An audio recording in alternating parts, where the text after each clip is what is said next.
Hi everyone, as I get started on the second part of the review, I'm going to try to make it all the way through, but if I can't, I will stop it and make a third video.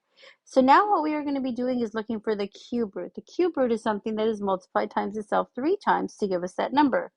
Now, there is no cube root to 81. Okay, there would be a square root because that would be 9 times 9, but no actual cube root of 81. But 81, I'm going to go ahead and break this apart here. 81 can be broken up into 9 times 9. Okay, and even that, there is not, 9 is not a cube root either. That's a square root. So I'm going to go ahead and take off that. What if I did 27 times 3? Now that works because 27, the cube root of 27 will be 3. Okay, then I've got x to the 8th. That there, I could do x to the 3rd times x to the 3rd times x squared. That still gives me 8 x's altogether. 3, 6, 8.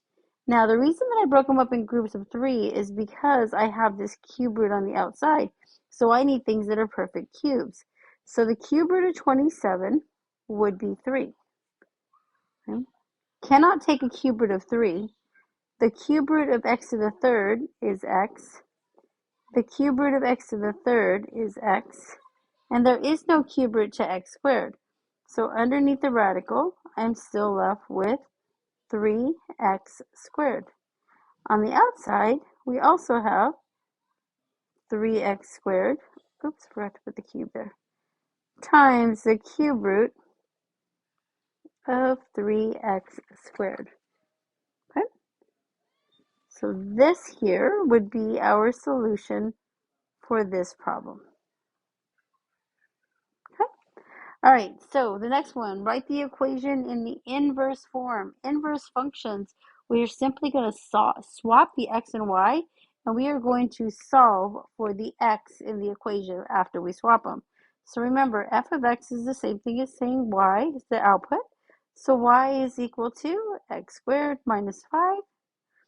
Okay, for inverse, this is now going to be x is equal to y squared minus 5. Okay, so to get y by itself, we're going to add 5 to the other side. So I will have x plus 5 equals y squared. To get rid of a square, we're going to square root it. So I have the square root of x plus 5 equals y. Now, remember, whenever we take the square root of a number, it could be positive, it could be negative. We don't know. So our final answer is y is equal to plus or minus the square root of x plus 5. All right, so let's go on to number 15. There were 45,000 people in a small town. The population started to decrease. So when we're looking at decrease, our b is going to be between 0 and 1, so it's going to be a decay due to a mysterious and deadly virus. Given the function g of x equals 45,000, and then the b value is 0.895,000 to the power of x, so that means it's exponential. By what percent did the population decrease each year? Well, the percent, we have to know that we have a is equal to the principal amount, however much we started with, 1 plus or minus the rate, which is a percent, to the power of t. Okay, so we don't know the amount at the end. We do know 45,000. 1 plus what number to the power of x? Okay, so we need to know what percentage. Well, the percentage is that r value. So 1 plus what gives me 0.895.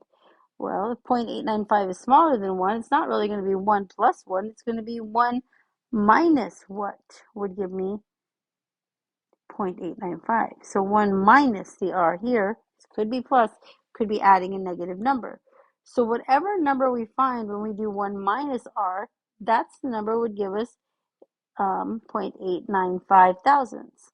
So let's go ahead and just take 1 minus 0.895, and that will give us the decimal of how much it went down. Then we just got to multiply it by 100 to turn that decimal into a percentage. Okay, so 1 minus, oops, I did that wrong. 1 minus 0.895, and I get that it decreased. Okay, so if that's the amount that it decreased by,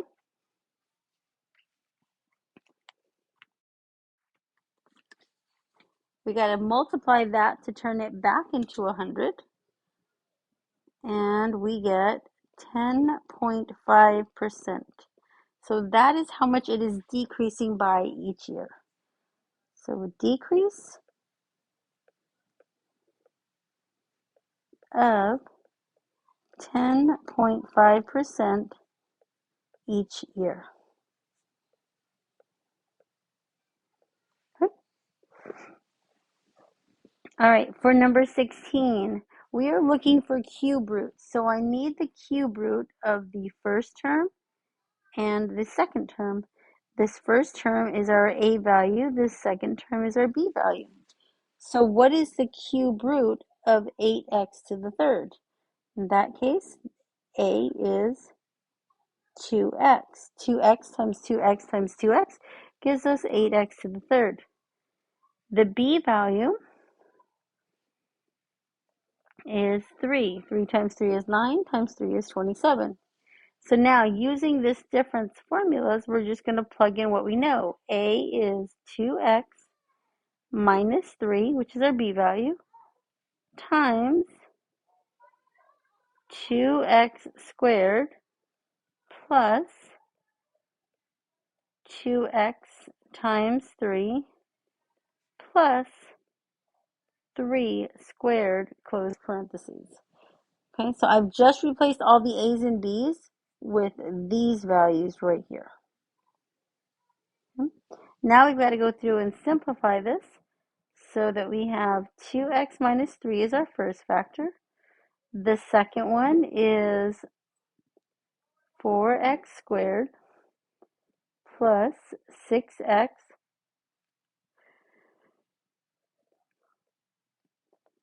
plus 9. Okay. All right, next one, finding the remainder using synthetic division. Now remember, our exponents need to be in descending order, so we have 3, 2, 1, none. Right, so we've got that. It is divided by x plus 4, or x equals negative 4. That negative 4 goes right out here. The coefficient on this one is 1. Coefficient here is negative 4. Then we have negative 5, and then we have negative 8. Always drop the first one down. Multiply those two, so negative 4 times 1 gives me negative 4. Adding those two together will give me negative 8. Negative 4 times negative 8 gives me positive 32. Those two there, negative 5 and 32, gives me 27. And negative 4 times 27, let's see.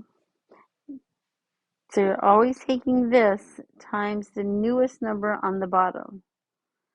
Gives me negative 108.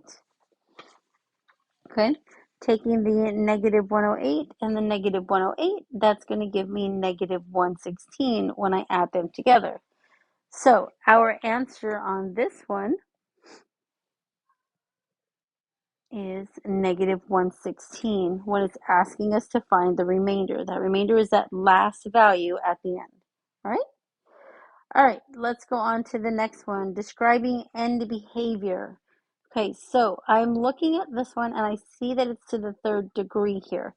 Now, first off, is it in standard form? Do we have the highest degree to the smallest degree? Yes, because this one is 3, this one is 1, and this doesn't have a degree. So they are in standard form. The highest degree is 3. That's going to tell me part of how all this ends in the end behavior. And then 5 is a positive 5, which tells me that the graph should point up.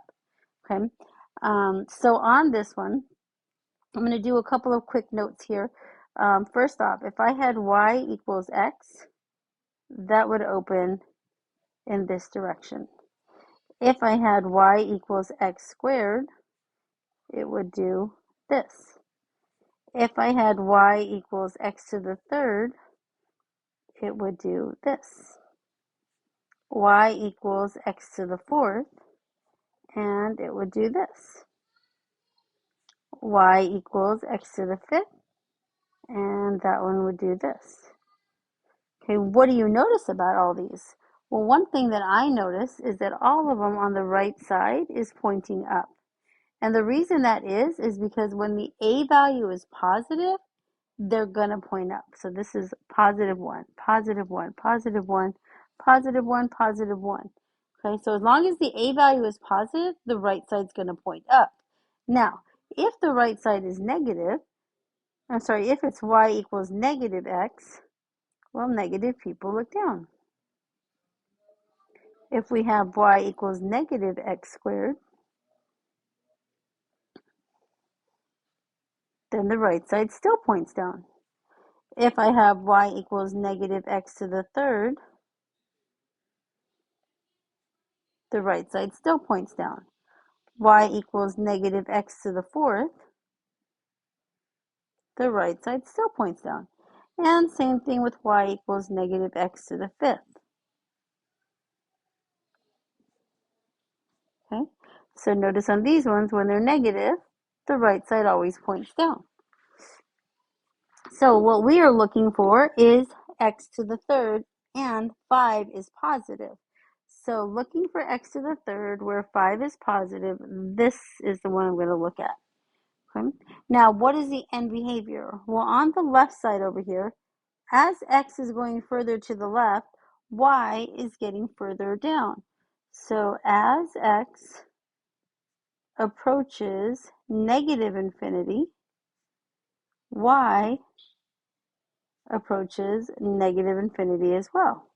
Okay, because x is getting smaller and y is going further down. Okay, now on the right side, as x goes to positive infinity, so as the x value goes further and further to the right, what is the y value doing? Y is also going to positive infinity. Okay, so drawing these little pictures here just kind of helps us remember that when there are odd degrees, the ends point opposite directions. When a is positive, the right side points up. When a is negative, the right side points down. Okay. All right, number 19. Write the equation that represents a shift of 2 units right and 8 units up from the graph. Now, I've written 3 equations here, and I wanted you to look at these and see that no matter what the equation, they can all have a transformation left or right or up and down. So, if it is left or right, it is going to be talking about the h value. Okay, so it's something with the h value. If they're talking about up or down, it's going to be something with the k value. And the reason the h value has a negative in it, it helps remind us that it's opposite of what we think. Okay? So here we have a exponential function. So I'm going to be looking at this one because that one is exponential. And it is saying that it represents a shift of 2 units to the right. Well, to the right is going to be the h value. Okay? And it is opposite of what we think. So instead of being a positive 2, it's going to be a negative 2. And 8 units up. Okay, so that's going to be our k value. So we are going to have y equals 3 to the x, 2 units right. So we think it's positive, but it's going to be negative 2, and 8 units up. And that there is our equation. Okay. All right, now number 20. If there are initially 5,000 bacteria in a culture and the number of bacteria triple each hour, the number of bacteria after t hours can be found by using the formula y equals 5,000 times 3 to the power of t. How long will it take the culture to grow to 100,000? So now we know the total. So we're going to replace y with 100,000. So 100,000 is equal to 5,000 to the power of 3t, or 3 to the power of t. Now we need to get the base and the exponent by itself. So what we're going to do is divide both sides by 5,000. So we get 20 is equal to 3 to the power of t. Well, since there's a variable in their exponent, we need to change this to log. So we have 20 is equal to, oops, I need to erase that, sorry. I'm going to rewrite it the other way because I like the exponent on the other side, just because that's what we practice. 3t equals 20. So I just turned the equation around. So I will have log 3 of 20 is equal to t. So now that we've turned that exponential into a log, we need to go ahead and use our change of base. So we're going to have 20 log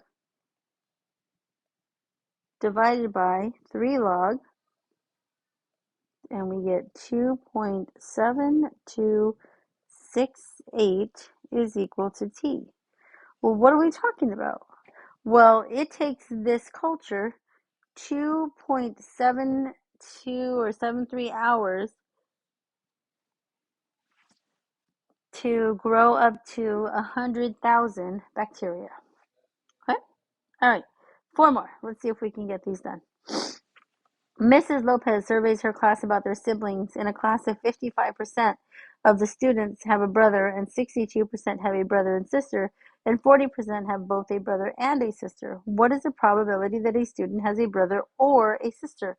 Now remember that word or means we add. Okay, if it was and, we would multiply. So to find the probability of A, and you could draw a Venn diagram if you would like. Okay. It's 0.55 plus the probability of B, which is 0.62, and then subtract where the two overlap. So that's 0.40. Okay. So let's go ahead and add those up. So we have 0.55 plus 0.62, okay, minus 0.40, and that gives me 77% have a brother or a sister.